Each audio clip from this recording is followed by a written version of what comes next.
다 같이 기도하심으로 9월 19일 토요일 새벽 기도회를 시작하겠습니다. 아버지 참 감사합니다.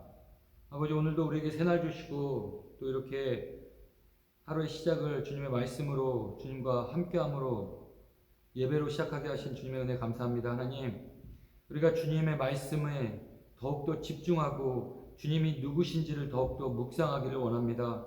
하나님, 때로는 우리가 마음이 강팍하여져 너무 무뎌져서 아버지의 말씀이 우리 삶 속에 능력이 없는 것처럼 느껴질 때가 있지만 주님, 날마다 우리를 향해 말씀하시고 일으켜 세워주시는 그 주님을 말씀을 통해, 찬양을 통해, 기도를 통해, 성령의 조명하심을 통해 날마다 뵙기를 원하고, 그리고 또한 말씀대로 살기를 원합니다. 주님, 은혜 주시기를 간절히 소원합니다. 주님께서만이 온전히 영광 받으시기를 소원하며 이 모든 말씀 살아계신 우리 주 예수 그리스도의 이름으로 간절히 기도하였습니다. 아멘. 오늘 하나님께서 저에게 주시는 말씀은 예레미야서 33장 14절부터 26절까지 말씀입니다. 예레미야서 33장 14절부터 26절까지 말씀 잠깐 묵상하시겠습니다.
보통 우리가 살면서 좀 안 좋은 일을 당했을 때, 어려운 공경에 놓였을 때, 힘든 시간을 보낼 때 사람들이 와서 우리를 위로하고 위로를 우리는 받습니다. 그런데 간혹 그 위로가, 사람들의 위로가 되지 않을 때를 경험합니다. 예를 들면 좀 저희 믿는 크리스찬들이 조금 그런 경향이 있는 것 같은데, 정말 어려운 시간을 힘들게 보내고 있는 형제 자매에게, 야, 이거 연단의 시간 주시는 거야. 너 감사해. 너 믿음이 단단해지는 시간을 하나님께서 허락해 주시는 거야. 이거 축복의 시간이야. 너 감사해야 돼. 혹은 너 지금 안 보이지만 이게 다 은혜야. 너 힘내고 하나님 원망하면 안 돼. 감사하고 찬양으로 나가. 뭐 등등 이런, 솔직히 이런 신앙의 친구들의 말이 위로가 무슨 의미인지는 잘 알지만, 그 어려운 힘든 시간을 보내고 있는, 무슨 일 때문인지 우리가 다 설명할 수는 없지만 그 어려운 시간을 보내고 있는 당사자에게는 이러한 말이 위로가 되지 않고, 간혹가다 야, 이게 위로야, 이게 뭐야 라고 좀 생각할 때가 있다라는 말씀입니다. 그런데 이런 유사한 상황이 오늘 이스라엘 백성들에게 일어나고 있습니다. 오늘 말씀에 이스라엘 백성들의 현실, 정치적 현실을 보면 이미 바벨론으로부터 1, 2차 두 번 공격을 받은 상황이고, 이제 이스라엘의 오직 세 성읍만이 살아남았는데, 예루살렘, 라기스, 아세가라는 이 세 도시만을 제외하고는 모든 이스라엘 남유다 도시가 바벨론에게 넘어가 있는 상태입니다. 그리고 그 세 성읍마저도 이제 바벨론 군대에게 포위되어 모든 백성이 불안함과 두려움에 떨고 있는 상태였다라는 말씀입니다. 바벨론의 공격으로 이미 많은 자식들이, 친척이, 부모가 포로로 끌려갔고, 그리고 어제 10절 말씀처럼 그래서 모든 도시는 이미 황무지로 변에 그 세 도시를, 금방 말씀드린 세 도시를 제외하고 나머지 도시에는 사람도 없고 짐승도 없는 유령 도시처럼 되어버린 상황이었습니다. 이런 소망이 없는 상황 가운데 하나님께서는 예레미야를 통해 30장부터 33장 오늘 본문 말씀 마지막에 이르기까지 미래에 대한, 이 남유다의 미래에 대한 소망의 말씀을 주시고 계시지만, 현재 바벨론 군대에 둘러싸여 오늘 내일이 어떻게 될지 모르는 이 남유다 백성들에게 그 메시지가 와닿을 수 없었다라는 말씀입니다. 자식들도 다 끌려왔고 가족들도 다 끌려왔고 자신조차도 오늘 내일 어찌 될지 모르는 운명 속에 있는 이 남유다 백성들에게 어제 말씀에 10절 11절에 예루살렘의 거리가 또다시 환호하며 기뻐하는 소리와 신랑 신부가 즐거워하는 감사와 찬양의 소리가 들릴 것이다 라는 이 말씀, 그리고 오늘 14절 말씀에서도 나 주의 말이다, 내가 이스라엘 가문과 유다 가문에 약속한 그 복된 약속을 이루어줄 날이 오고 있다 등등 이런 말씀이 소망의 메시지로 이들에게 들리지 않았다라는 겁니다.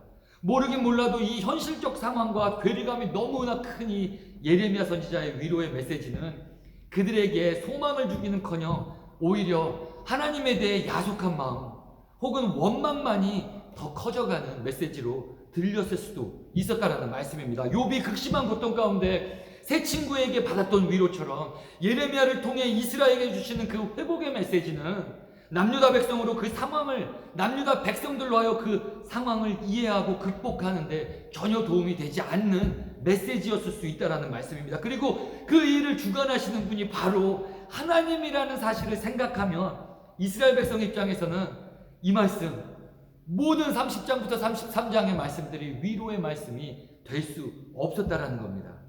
우리 삶에서도 유사한 상황을 경험합니다. 우리 크리스찬들도 아주 어려운 상황, 아주 힘든 삶의 문제에 부딪힐 때 머리로는 분명 하나님께서 그 일을 주관하고 계시다, 하나님께서 함께하고 계시다라는 것을 알고 뜻이 있겠지라고 생각하며 말씀 가운데, 묵상 가운데, 예배 가운데 극복하려 하지만 당장 지금 상황이 너무 어렵고 답이 보이지 않기 때문에 그 예배 중에, 그리고 또한 신앙의 친구들이 주는 많은 위로들이 전혀 도움이 되지 않을 때가 있다라는 말씀입니다. 오늘 말씀은 바로 그렇게 고난과 역경 가운데 하나님의 말씀이 우리의 귀에 들려오지 않을 때, 우리가 삶 안에서 분명히 오늘 말씀에 이스라엘 백성들처럼 소망의 메시지를 읽고 있고 위로의 말씀을 예배 중에 듣고 있고 혼자 묵상하지만 하나님의 말씀이 나의 삶 안에 도대체 위로가 되지 않을 때 어떻게 해야 하는지, 하나님의 말씀이 나를 감동시키지 않을 때 우리가 어떻게 해야 하는지, 우리가 기억해야 될 세 가지를 오늘 본문 말씀을 통해서 알려주고 계시다라는 겁니다. 첫 번째는 우리 삶 속에 하나님의 말씀이 위로되지 않을 때 그날은 반드시 온다라는 이 사실을 붙잡고 기억해야 합니다. 하나님께서 성도의 삶의 어려움을 극복해야 하게 하는 그 시간, 소망의 날, 희망의 날은 언제인지 우리는 알 수 없지만 반드시 그날은 온다라는 말씀입니다. 요즘은 온라인으로 물건을 오더하면 옛날과 다르게, 옛날에는 그냥 오늘 오더라면 뭐 일주일 뒤에 도착할 거다, 2주일 뒤에 도착, 언제 도착 예정 날짜만 업데이트 되었었습니다. 하지만 요즘 이베이나 아마존 등 이런 메이저 컴퍼니들을 통해서 물건을 오더하게 되면 요즘은 그 오더한 물건의 트래킹이 아주 자세하게 업데이트가 됩니다. 지금 내가 오더한 물건이 창고에서 배송되었다라고 업데이트가 됩니다. 그리고 지금 비행기에서 트랜짓 중이다. 그리고 우리 이제 거의 다 도착해서 우리 동네 어디쯤 왔다. 물건이 완전 집에 거의 다 도착할 때쯤까지 상당히 자세하게 그 딜리버리 스테이러스를 우리에게 알려줍니다. 하지만 그럼에도 거의 다 도착해서는 우리가 그 물건이 언제 내 집에 도착하는지 정확한 그때를 알지는 못합니다. 대충 오전 몇 시, 10시에 뭐 11시 사이쯤, 아니면 오후 4시, 5시 사이쯤, 아니면 저녁 7시 넘어서 뭐 대충 이러한 시간들을 예측할 수는 있지만 정확히 언제 도착하는지는 알 수 없다라는 겁니다.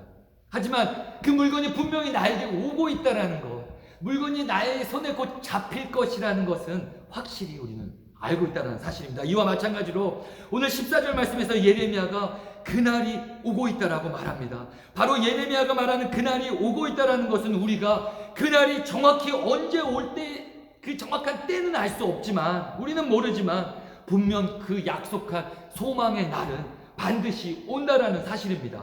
14절 말씀에 그날이 오고 있다. The days are coming. 바로 이 표현은 예레미야서에서 16회 정도 나옵니다.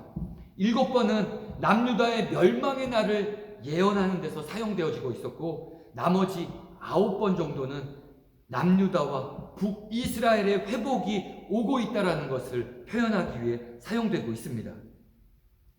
이미 예레미야 선지자 전에도 이스라엘 백성들 수도 없이 많은 선지자들을 통해 심판이 오고 있다. 심판이 오고 있다라는 메시지를 받았습니다. 심판이 하나님의 손을 떠나 이스라엘에게 오고 있다는 것, 우리에게 오더된 물건이 배달되고 있는 것처럼 배송되고 있다는 것처럼 통보를 받았습니다. 그리고 하나님께서는 심판이 거의 다 도착했음을, 심판이 이제 임박했음을 남유다의 마지막 왕 시드기야 왕과 함께 했던 예레미야 선지자의 입술을 통해 계속 이스라엘 백성들에게 알려주고 있으셨습니다. 그리고 그 심판이 거의 임박했을 즈음 하나님께서는 다시 예레미야를 통해 회복의 날이 오고 있다라는 희망의 메시지를 곧바로 주고 계시다라는 사실입니다. 그들에게 심판의 메시지를 보내실 때처럼 회복의 메시지를 보내시며 동일하게 그날은 반드시 올 것이다라고 말씀하고 계시다라는 사실입니다. 징계 속에 현재 어려운 시간들로 인해 이스라엘 백성들 이 사실이 믿겨지지 않고 안개와 같이 앞날이 희미해 보이지만 하나님께서는 그날이 오고 있다. 너에게 반드시 약속된 복된 약속의 날이 오고 있다 라고 말씀하고 계시다라는 사실입니다. 당연히 잘 믿어지지 않겠지만 심판이 온다고 수도 없이 말한 것을 너희가 믿지 않지 않았느냐? 내가 말한 대로 약속한 대로 심판이 오지 않았느냐? 하지만 실망 말아라. 그날 희망의 날, 소망의 날이 반드시 온다라고 하나님께서 이스라엘 백성들에게 그리고 오늘 사는 크리스찬들에게 말씀하고 계시다라는 사실입니다. 하나님께서는 우리 자녀된 성도들의 그 고통의 시간 속에 어려움의 시간 속에 가만히 보고 있지 않으십니다. 그 피할 길을 언제나 예비하시고 소망의 날을 준비하시기 때문에 혹시 우리 중 누군가 어려움에 계시다면 소망의 날이 오고 있다는 이 약속의 말씀을 그 사실을 잊어서는 안 되겠습니다. 그런데 문제는 우리가 그 회복의 날이 언제 오는지 알 수 없기 때문에 간혹 이스라엘 백성들과 같이 믿지 않거나 너무 더디 온다라고 생각할 수 있지만 베드로 사도가 말씀하셨던 것처럼 우리 주님께서는 하루를 천년같이 천년을 하루와 같이 여기시고 시간을 주관하시는 분이시기에 우리에게 중요한 것은 그분이 말씀하셨다면 언제든 그날은 반드시 온다라는 그 믿음을 갖는 일이라는 말씀입니다.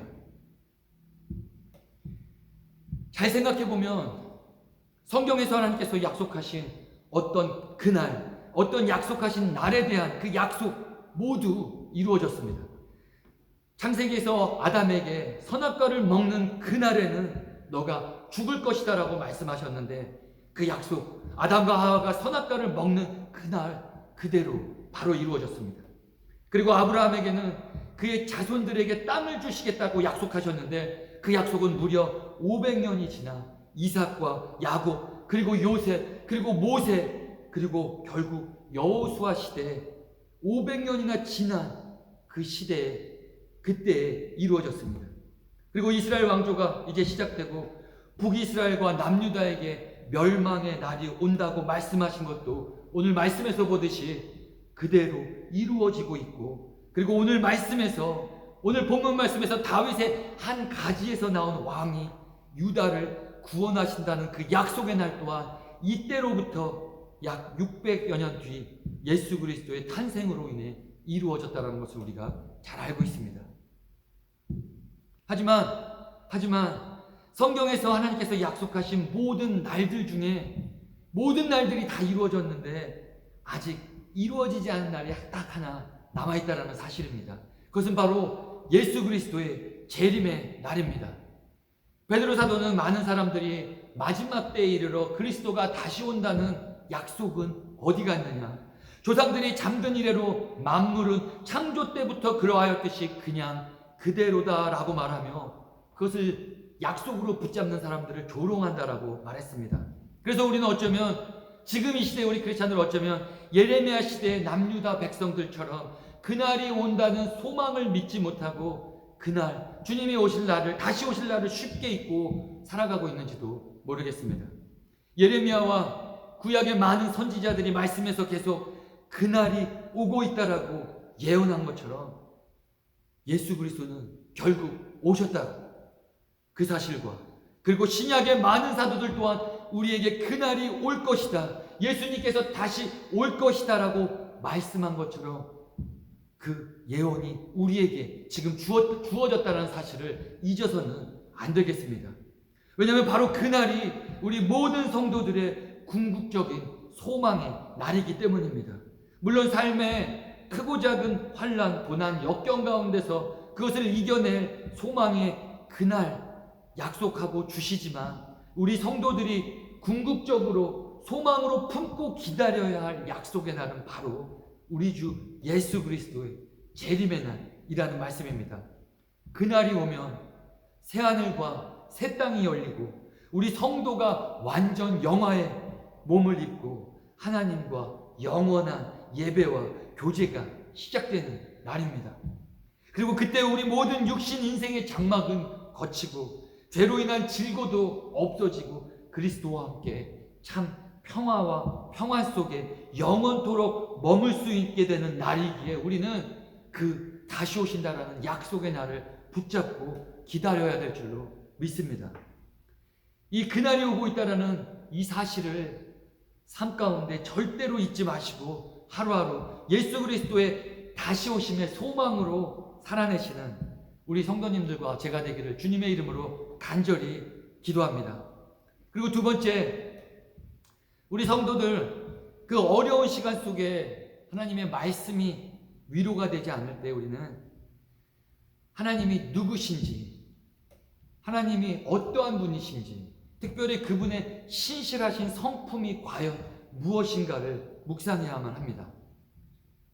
예를 들어 요식업을 운영하는 사람이 식당을 운영하시는 분이 몇 달째 적자로 마음고생을 심하게 하고 있습니다. 그런데 가까운 지인들이 와서 그분을 위로하며 괜찮다고 나아질 거라고 막 이렇게 인커러지 하지만 그분에게 큰 위로가 되지 않을 겁니다. 하지만 그 지인들 중에 친구들 중에 자신과 동일한 요식업에 종사하는 사람이 그리고 자신과 동일한 혹은 더 어려운 고난을 겪은 사람이 성공한 사람이 그 사람에게 다가와서 지금 원래 그럴 때라고 혹은 지금 원래 다 그럴 때인데 이렇게 조금만 버티면 다시 괜찮아질 거라고 용기를 북돋아 주게 되면 그 사람의 말은 큰 위로가 되게 된다라는 겁니다.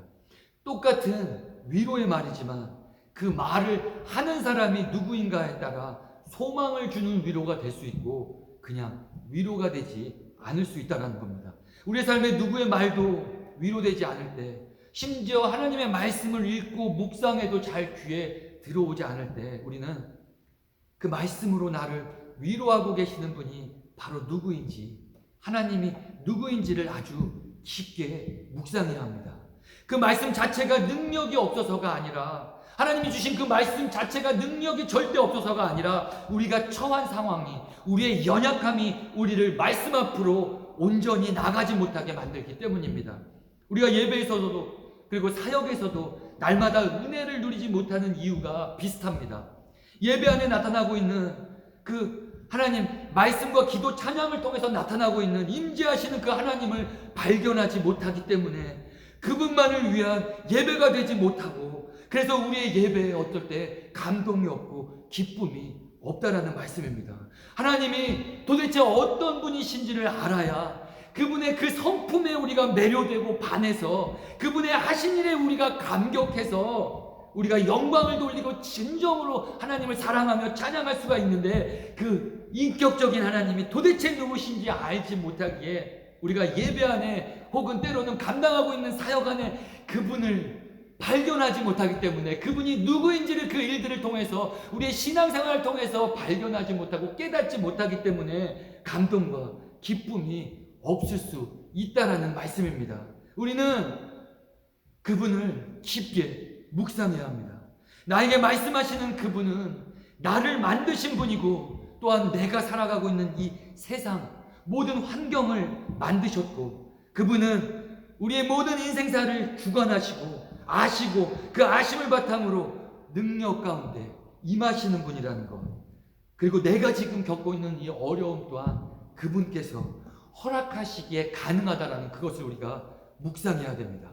그리고 무엇보다 그분은 진리이시며 사랑이시기에 사랑하는 자녀들의 삶을 가장 옳고 선하고 좋은 길로만 인도하신다는 사실을 우리가 기억해야 합니다. 그래서 설사 어려움 속에 하나님의 말씀이 처음에는 귀에 들어오지 않다 하더라도 그 하나님이 누구신지를 성령의 조명하심으로 묵상하게 될 때, 아무것도 하지 않고 하나님 앞에 나와 그분을 묵상하게 될 때 우리는 다시 그분의 말씀으로 위로를 받을 수 있게 된다는 말씀입니다.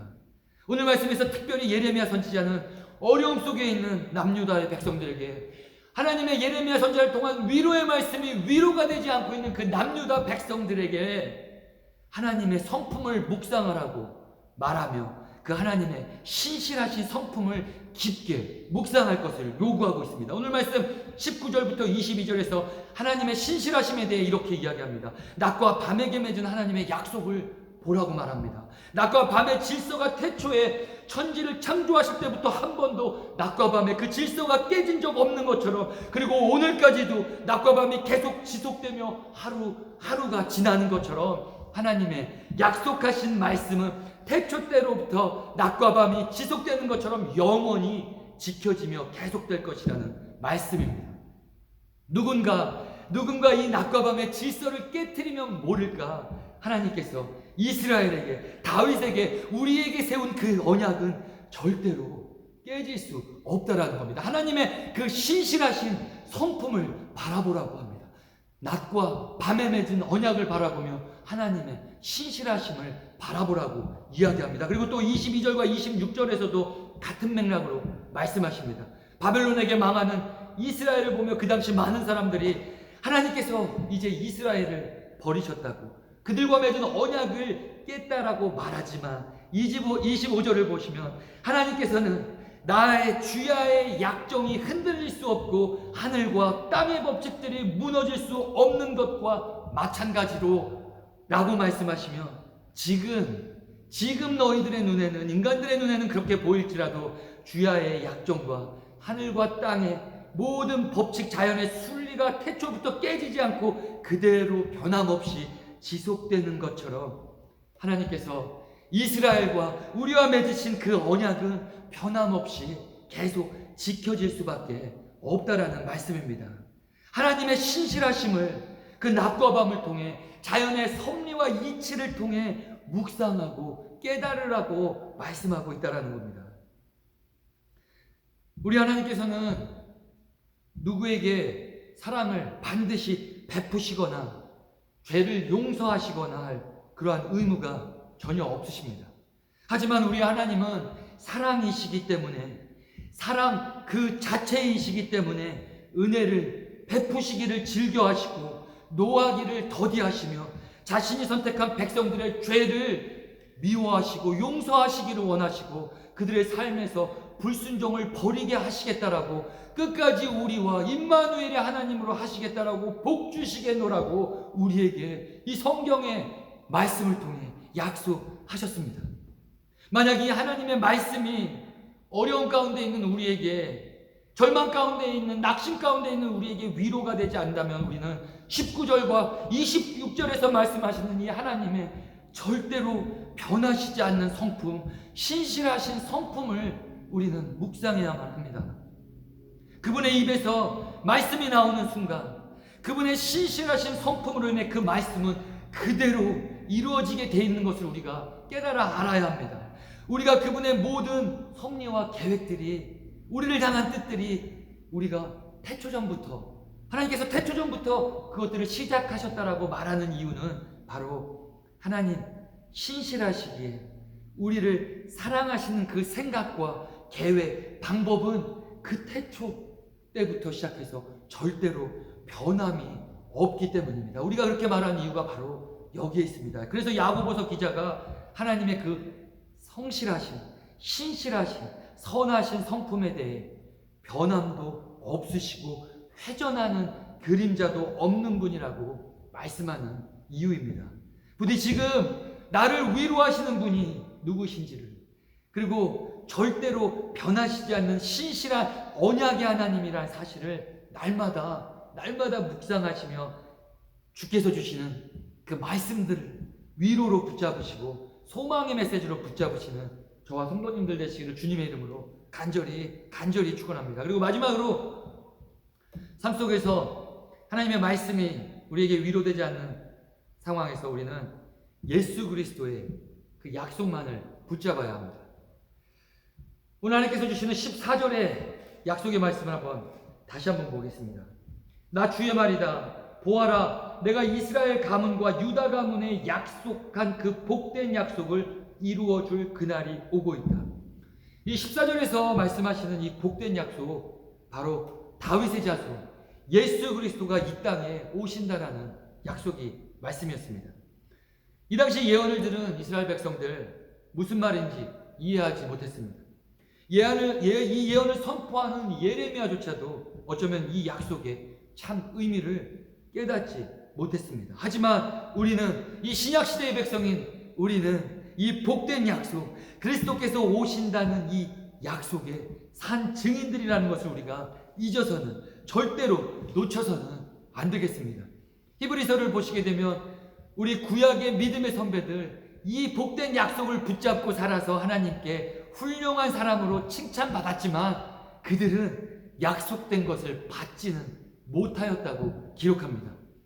그렇지만 우리 이 신약 시대 이스라엘 백성들인 우리 크리스찬들, 성도들은 이 약속을 받았습니다. 주신 말씀을 통해, 역사적 기록을 통해 예수 그리스도의 오심의 약속을 우리는 받았습니다. 우리는 이 하나님께서 말씀하시는 복된 약속을 소망으로 품고 살아가는 사람들이 아니라 그 복된 약속을 이미 입은 자들이라는 말씀입니다. 그래서 우리는 믿음의 창시자요 완성자이신 그 예수를 누림으로, 바라봄으로, 그분만을 붙잡음으로 우리의 인생의 갖가지 무거운 짐과 얽매는 죄를 벗어버리고 우리 앞에 놓인 다름질을 참으면서 달려갈 수 있다고, 달려가야 한다고 히브리서 기자가 그렇게 증언하는 이유입니다. 17절과 오늘 33장의 17절과 18절 말씀을 보시면 예레미야 선지자는 이렇게 이야기합니다. 이스라엘 민족 왕자에 앉을 사람이 다윗에게 영원히 끊어지지 않는다 말합니다. 그리고 레위 지파 제사장 가운데서도 번제물을 바치며 곡식 제물을 살라 바치는 사람이 끊어지지 않을 것이다라고 말합니다. 여기서 예레미야가 말하는 이스라엘 민족 왕자에 앉을 사람과 레위 지파 제사장은 우리의 예수 그리스도를 당연히 먼저 의미합니다. 하지만 그뿐만 아니라 바로 그리스도와 성령 안에 새 언약을 입은 그 약속을 받은 우리 크리스찬들을 또한 의미하고 있다는 사실입니다. 이미 구약 시대의 다윗 왕조와 제사장 시대는 끝이 났는데 그 왕자에 앉을 사람과 제사장이 끊어지지 않을 것이라는 바로 이 말씀은 바로 예수 그리스도를 구주로 고백하고 주님은 우리의 구원이시다라고 부르짖는 이 시대 주의 백성들을 의미합니다. 그래서 베드로 사도가 너희는 택하심을 받은 족속이요 왕과 같은 제사장이요 라고 말씀한 이유입니다. 이 시대 우리 모든 크리스찬들은 다윗 왕조의 핏줄이요 레위 지파의 제사장들이라는 말씀입니다. 이 예레미야 예언의 말씀, 그리스도로 시작된 이 새 언약의 말씀이 오늘 우리 성도의 삶 안에 그대로 이루어졌다는 그 약속이 말씀이라는 것입니다.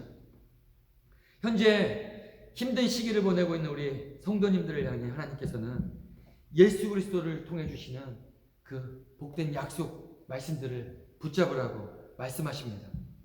삶이 너무 고돼. 하나님의 말씀이 우리의 심령을 터치하지 못하고 위로가 되지 않는다면 이제 삶 가운데서 이스라엘 백성들이 희미하게 이해하고 소망했었던 그 새 언약, 그 약속, 바로 그 새 언약의 주체이자 주인공이신 예수 그리스도만을 묵상하라고 오늘 예레미야서에서 말씀하신다는 것입니다. 말씀 마치겠습니다. 오늘 하나님께서 저희에게 이스라엘 살아가는 신약의 백성들에게 이렇게 말씀하십니다. 복된 약속의 날은 이미 왔다. 새 언약의 완성이 예수가 지금 너희와 성령으로 함께 하고 있다. 나의 신실함을 바라보고 약속의 말씀 안에 있는 소망을 놓치지 말아라. 나의 약속을 붙잡아라. 내가 다시 보내겠다고 한 그 예수를 믿으라 라고 말씀하고 계십니다.